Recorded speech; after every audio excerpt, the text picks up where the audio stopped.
बिस्मिल्लाहिर्रहमानिर्रहीम। Hello, welcome back to my channel chemistry zone. आज के हम वीडियो में आइसोटोप डिस्कस करने वाले हैं नियॉन के और ऑक्सीजन के। इससे पहले हमने आइसोटोप्स पढ़ा, उनकी सेपरेशन प्रोसेस के बारे में पढ़ा, फिर हमने पढ़ा कि कौन कौन से एलिमेंट के आइसोटोप्स होते हैं और कितने होते हैं। आज की वीडियो में हम देखने वाले हैं कि नियॉन हमारे पास कितने आइसोटोप्स रखता है और ऑक्सीजन के कितने होते हैं। तो आपके पास हेडिंग लगी हुई है। सबसे पहले मैं आपको ये बताऊँ कि नियॉन हमारे पास नोबल गैस फैमिली से बिलोंग करता है। नोबल गैस फैमिली से बिलोंग करने वालों का आउटर मोस्ट शेल स्टेबल होता है, कंप्लीट होता है, वो नॉन रिएक्टिव होते हैं और वो इसलिए उनको नोबल गैस कहा गया है क्योंकि उनका किसी के साथ ऐसे रिएक्टिविटी या केमिकल बॉन्ड नहीं होता जो दूसरे एलिमेंट शो करते हैं अपना ऑक्टेट या डुप्लेट कंप्लीट करने के लिए। ठीक है, आप देखिए कि नियॉन के हमारे पास 10 इलेक्ट्रॉन्स होते हैं। सबसे पहले फिर से एक चीज़ रिवाइज कर दें कि आपके पास आइसोटोप्स में नंबर ऑफ न्यूट्रॉन या मास नंबर में जो है वो डिफरेंस होता है। ठीक है, डिफर करते हैं एक दूसरे से, ना कि हमारे पास इलेक्ट्रॉन और प्रोटॉन। तो आपके पास जो है नियॉन की ये मैंने 3 आइसोटोप ये कंसिस्ट करता है, जिसमें मैंने ये लिखनी है एक नियॉन 20, नियॉन 21 एंड नियॉन 22। हमारे पास ये नीचे इनकी नेचुरल अबंडेंस लिखी हुई है कि ये हमारे पास नेचर में कितने परसेंट पाए जाते हैं। सबसे पहले आपका 20 वाला जो है वो 90% पाया जाता है, 21 वाला 0.257 पाया जाता है और 22 वाला 8.82 पाया जाता है। ठीक है, स्ट्रक्चर की अगर बात करते हैं तो आपके पास जो आइसोटोप्स हैं नियॉन के वो 3 हैं। ठीक है, एटॉमिक नंबर तो उनका सेम ही रहेगा, नंबर ऑफ प्रोटॉन सेम रहेंगे, सिर्फ नंबर ऑफ न्यूट्रॉन या मास नंबर में उनका डिफरेंस आएगा। ठीक है, तो नियॉन का 10 है वाइल देयर मास नंबर जो है वो 20 है। वही बात है कि आपके पास मास नंबर चेंज हो रहा है 21 एंड 22 रिस्पेक्टिवली। अब देखें, therefore each of these isotopes has 10 extra nuclear electrons. Obviously जब एटॉमिक नंबर 10 है इनका तो आपके पास इलेक्ट्रॉन कितने होंगे, 10 ही होंगे। And 10 protons in the nucleus, आपके पास 10 प्रोटॉन 10 न्यूट्रॉन होंगे। सिर्फ जो चीज़ आपके पास डिफर कर रही है that is number of neutrons. ठीक है, द नंबर ऑफ न्यूट्रॉन्स आपके पास जो है वो कैसे फाइंड होते हैं, वो पीछे भी हमने ये चीज़ डिस्कस की थी कि ये ए माइनस जेड फार्मूले से होते हैं। ए माइनस जेड आपके पास क्या है, ए इज़ आपके पास एटॉमिक मास है और जेड इज़ एटॉमिक नंबर है। ठीक है, आपके पास एटॉमिक मास कैसे कैलकुलेट होता है मैं वो भी बता दूं आपको कि आपके पास एटॉमिक मास जो है वो P प्लस N से होता है। ठीक है, total number of proton and neutron से। अब आपके पास नंबर ऑफ न्यूट्रॉन कैसे होते हैं आप ये भी शो करके दिखा सकते हैं। जब ये आप प्लस करेंगे तो आपके पास ये भी इनमें भी डिफरेंस आएगा क्योंकि नंबर ऑफ़ न्यूट्रॉन जो है वो इंक्रीज़ हो रहे हैं। यहाँ पे जो है नंबर ऑफ़ न्यूट्रॉन का हमारे पास डिफरेंस होता है हमेशा आइसोटोप में, तो ये भी चेंज आएगा और अगर न्यूट्रॉन को करेंगे ये भी चेंज आएगा। तो आप कह सकते हैं कि आइसोटोप में नंबर ऑफ़ न्यूट्रॉन या मास नंबर जो है वो डिफरेंट होता है एक दूसरे से, होते तो वो एक ही एलिमेंट्स हैं। यहाँ पे देखिए, अगर मैं नियॉन 20 की बात करूँ तो मेरे पास यहाँ पे नंबर ऑफ़ न्यूट्रॉन निकालने हैं। मैं क्या करूँगी कि ए माइनस जेड 10 आपके पास यहाँ पे एटॉमिक नंबर है, प्रोटॉन है और 20 इसके 10 प्लस 10 कितना होगा 20 इसके एटॉमिक मास है, तो आपके पास 10 आ गया। अब 21 की अगर बात करूँ तो मेरे पास जो है यहाँ पे 21 आ रहा है, माइनस 10 11 हो जाएंगे। ठीक है, क्योंकि आपके पास ये एटॉमिक मास है। अब जो है यहाँ पे चेंज किस चीज़ में आ रहा है, नंबर ऑफ़ न्यूट्रॉन या एटॉमिक मास में, तो आपके पास न्यूट्रॉन चेंज हो रहे हैं। ठीक है, तो ये था आपके पास न्यूट्रॉन काउंट करने का और एटॉमिक मास काउंट करने का तरीका। मैं आपको फिर से एक चीज़ बता दूं कि आप नंबर ऑफ़ न्यूट्रॉन भी काउंट करके बता सकते हैं और आप एटॉमिक मास भी काउंट करके बता सकते हैं। यहाँ पे आप दोनों चीज़ों को कर लें तो आपके पास बहुत ही अच्छी जस्टिफिकेशन होगी कि आइसोटोप्स जो हैं वो कैसे होते हैं और उनमें क्या चीज़ का डिफरेंस होता है। The atomic structure of the isotopes of neon can therefore be represented pictorially as, आपके पास अगर मैं पिक्टोरियली इस चीज़ को करूँ तो आपके पास सब में 10 प्रोटॉन्स है। मैंने यहाँ पे 10 इलेक्ट्रॉन्स शो किए हुए हैं। ठीक है, जो चीज़ में हमारे पास डिफरेंस आ रहा है that is number of neutron, number of neutron. ठीक है, तो यहाँ 10 न्यूट्रॉन थे, यहाँ 11 हुए हैं, यहाँ 12 हुए।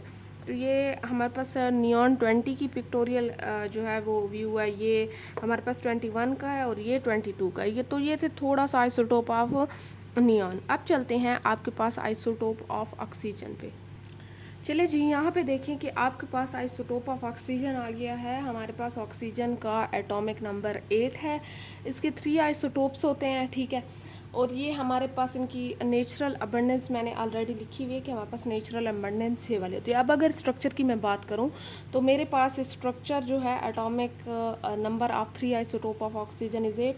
ऑब्वियसली एटॉमिक स्ट्रक्चर बनाऊंगी तो मुझे उनके नंबर ऑफ इलेक्ट्रॉन का पता होना चाहिए कि कितना इसका एटॉमिक नंबर है, मीन्स नंबर ऑफ प्रोटॉन कितने हैं, उतने ही हमारे पास नंबर ऑफ इलेक्ट्रॉन्स होंगे। आप एक बात याद रखें कि आपके पास 3 चीज़ें होती हैं एक एटम में। मैं आपको ये चीज़ दोबारा से रिवाइज कर दूं।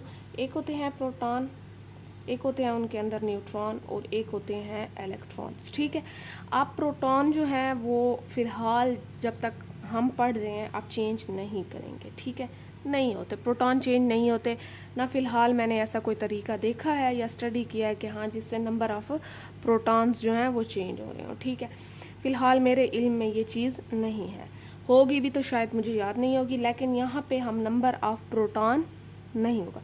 हाँ, जहाँ पे नंबर ऑफ़ न्यूट्रॉन चेंज हो उसे हम आइसोटोप्स कहते हैं। जहाँ पे नंबर ऑफ़ इलेक्ट्रॉन्स चेंज हो वहाँ आयंस बनेंगे। आपके पास नंबर ऑफ़ इलेक्ट्रॉन्स जब ये तीनों चीज़ें जो है होती हैं एक एटम, आप एलिमेंट ले लें। ठीक है, एक एलिमेंट का कोई भी एटम ले लें। एलिमेंट आपके पास मैटर की प्योर फॉर्म होती है, ठीक है, और सिंपलेस्ट फॉर्म होती है। एक एलिमेंट में एटम सारे एक ही चीज़ के होते हैं। जैसे मैं अगर एल्यूमिनियम का एलिमेंट ले लूँ तो सारे एल्यूमिनियम के एटम होंगे।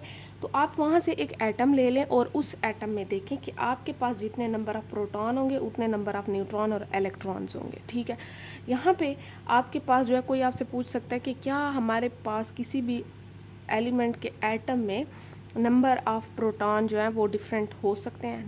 नहीं हो सकते।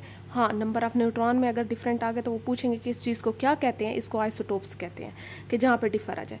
अगर इलेक्ट्रॉन की बात की गई है तो इलेक्ट्रॉन में आपने एक चीज़ याद रखनी है कि 3 चीज़ें होती हैं। या तो वो आपके पास क्या करेगा कि लूज़ करेगा, या गेन करेगा, या शेयर करेगा। ठीक है, ये 3 फिनोमिना करेगा।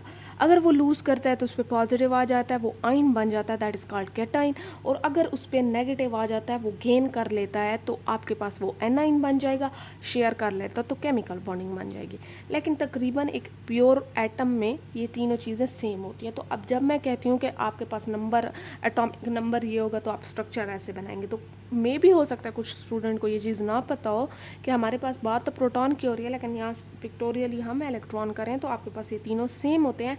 हाँ, यहाँ पे हमारे पास क्या चीज़ का डिफरेंस आ रहा है, तो न्यूट्रॉन का आ रहा है, दैट इज़ कॉल्ड आइसोटोप्स बनेंगे। ठीक है, तो ये था छोटा सा, मुझे लगा शायद ये बताना ज़रूरी है। तो आपके पास ये चीज़ जो है आप माइंड में रख लें। आप देखिए कि आपके पास ऑब्वियसली अगर एटॉमिक नंबर क्या है 8 है तो इलेक्ट्रॉन भी 8 होंगे, सिर्फ यहाँ पे न्यूट्रॉन चेंज हो रहे हैं। अब देखें कि आपके पास जो है यहाँ पे एक्स्ट्रा न्यूक्लियर इलेक्ट्रॉन्स जो है वो 8 है। तो ऑब्वियसली मैंने यहाँ पिक्टोरियल ये चीज़ दिखा दी है। न्यूट्रॉन फाइंड करने का तरीका मैंने पीछे भी बताया है। आपके पास ये है, आप एटॉमिक नंबर भी या एटॉमिक मास भी यहाँ से कैलकुलेट कर सकते हैं। A-Z जो है वो 3 आइसोटोप्स के आप क्या करेंगे कि आपके पास मेन यहाँ पे आइसोटोप एक 16 है, एक 17 होता है और एक 18 होता है। अब इनके आप नंबर ऑफ़ न्यूट्रॉन जब फाइंड करेंगे तो आप ये वाला फार्मूला करेंगे। अब अगर एटॉमिक मास फाइंड करना है तो आपके पास N+P होगा। ठीक है, न्यूट्रॉन प्लस प्रोटॉन। तो न्यूट्रॉन तो वैसे ही डिफ़र कर रहे हैं तो आपको पता चल जाएगा कि एटॉमिक मास भी डिफरेंट होता है। यहाँ पे देखें आपके पास पिक्टोरियल ये चीज़ें दिखाई गई हैं कि यहाँ पे 8 प्रोटॉन सब में है और 8 इलेक्ट्रॉन सब में है। जो नंबर हमारे पास चेंज आ रहे हैं दैट इज़ न्यूट्रॉन। तो 8 है, 9 है और 10 है। तो ये थी आपके पास isotope of oxygen and isotope of neon. 3 isotopes ये चीज़ें रखते हैं। और जो है इंशाल्लाह अगली उसमें फिर 2 और एलिमेंट के आइसोटोप्स पढ़ेंगे। फिर जो है अगली वीडियो में मिलते हैं इंशाल्लाह। अब तक के लिए इतना काफ़ी है। अल्लाह हाफिज़।